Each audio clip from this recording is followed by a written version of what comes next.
All right, I really want to break down one of the most disturbing clips I've seen over the past few years. The President of the United States, the Commander-in-Chief, was goading the military into booing not only political opponents, not only entire more left-leaning states, but booing the media, the press. The idea of the freedom of press was being booed in unison by our armed forces, goaded by our commander-in-chief. It's a type of top-down disrespect and paranoia that Trump infects and injects the country with every single time he's the president. Whether it's election fraud or COVID, he just is always in this manic state, creating enemies and scapegoats, and that is why, very, very quickly, that is why on June 14th, we are doing the No Kings protest. I will be there in Chicago, and this is your chance to push back, to have your voice heard. In fact, if you plan on going, or if you are just hearing about this, or you're kind of thinking about going, no matter what, I urge you to click the top link in the description below. The people who put this on created a specific link for people who watch the Mockler channel, so you guys can go RSVP and find out more info about your state. This is our chance to go out there and to peacefully protest and allow our voice to be heard. And if you go out there, it's a great, great exercise in democracy and like-minded community building. It will be the biggest protest that has happened thus far. All right, we'll talk about that more later. I do want to talk about the Fort Bragg soldiers who cheered Trump's political attacks and how they were checked for their allegiance to Donald Trump.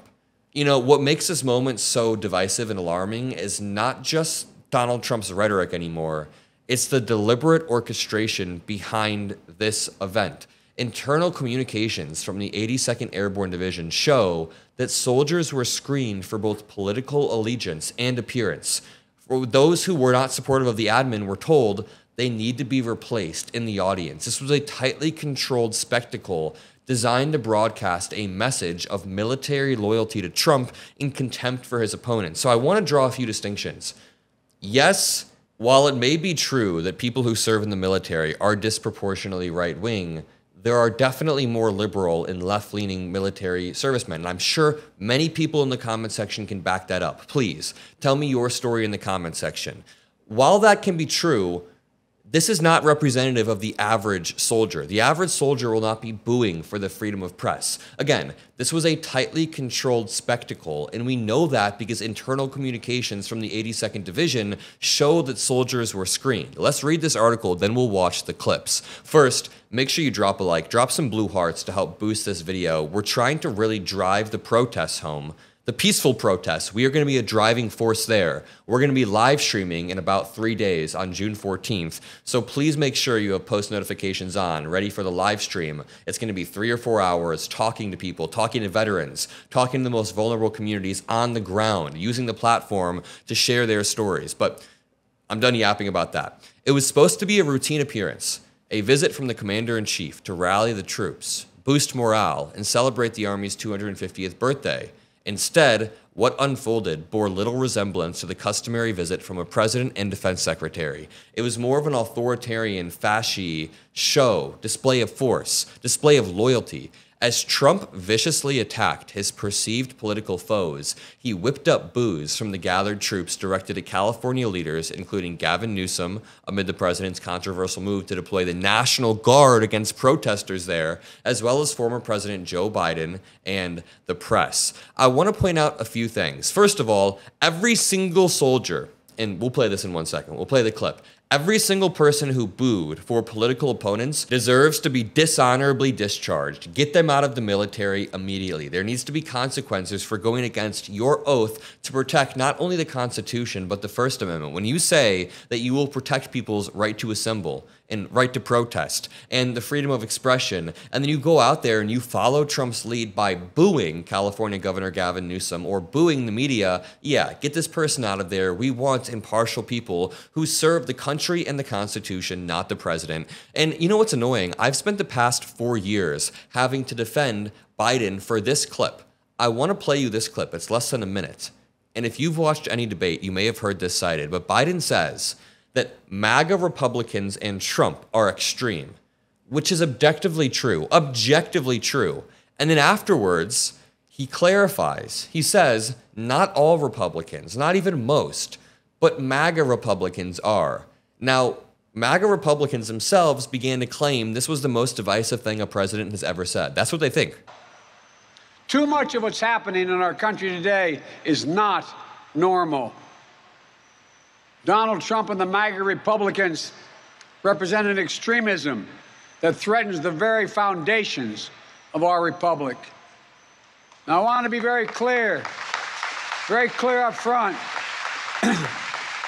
Not every Republican, not even the majority of Republicans are MAGA Republicans. Not every Republican embraces their extreme ideology. I know, because I've been able to work with these mainstream Republicans.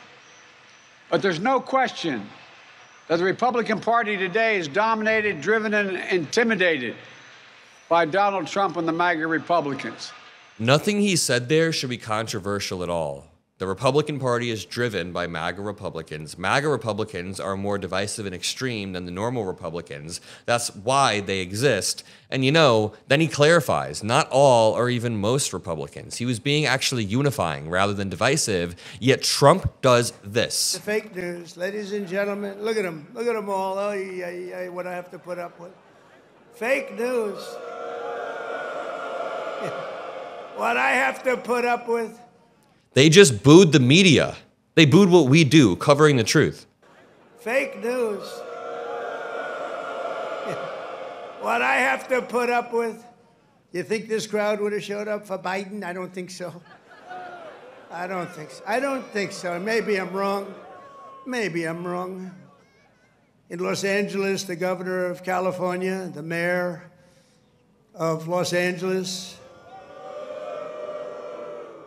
You can barely hear, but they are booing him in the crowd. And to continue this article, for this story, military.com reached out to Defense Secretary Pete Hegseth's office, as well as the Army and the 82nd Airborne Division, directly with a series of questions that ranged from the optics of the event to social media posts showing the sale of Trump campaign merchandise on the base to the apparent violation of Pentagon policies on political activity in uniform. Internal 82nd Division communications reviewed by military.com reveal a tightly orchestrated effort to curate the optics of the Trump's recent visit, including handpicking soldiers for the audience based on political leanings and physical appearance. The troops ultimately selected to be behind Trump and visible to the cameras were almost exclusively male. One unit-level message bluntly said, quote, "No fat soldiers." Quote, "If soldiers have political views that are in opposition to the current admin and they don't want to be in the audience, then they need to speak with the leadership and get swapped out," another note to soldiers said.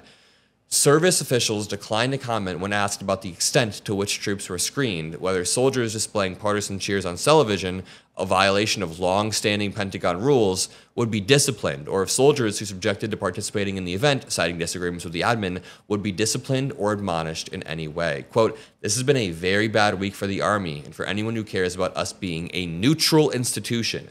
There needs to be public trust." Could you imagine if President Biden had gotten the soldiers to boo MAGA Republicans? Republicans' heads would explode. Tim Pool would never let it go, yet nobody says anything about this. That's why we need to relentlessly push back. And if you forgot, one more time, I very much so urge you, just for me, click the top link in the description and go to your city or your state and just check out the RSVP link. It's completely free.